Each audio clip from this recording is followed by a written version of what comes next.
Alright, hello guys, I'm here again. Okay, so I'm going to cook a shrimp broccoli spaghetti with bacon. So I'm gonna slice the bacon first into small pieces.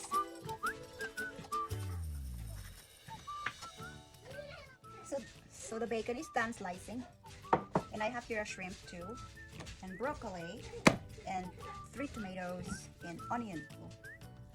So I'll just do like that.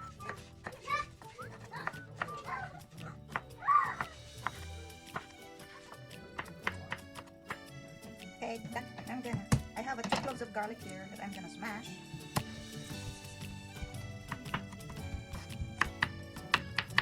Hi, buddy. Are you hungry, buddy? Would you like? Gonna slice the onion.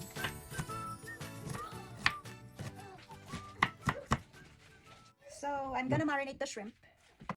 Powder, brown black pepper, paprika, and mix. So we have here water to boil, and I will blanch the broccoli first right there. So while doing that, we're gonna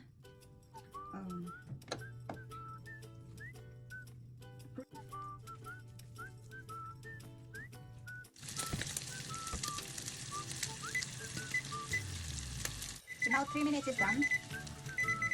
I'm gonna transfer here with water.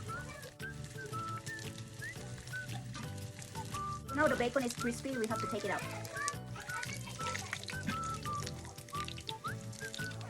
So while my water is boiling for my spaghetti, I have to cook my ingredients here. Sitting up. So I separate some oil from the bacon. Not too much oil. Now I will put the garlic.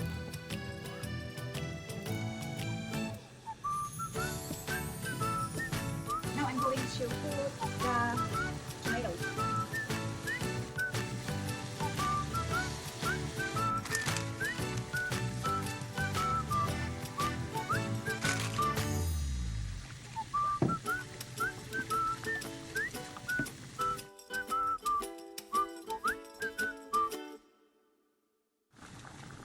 Alright, here it is. So I have to put a little bit of, I don't have a chicken stock, but I will use beef stock to put some kind of sauce in it.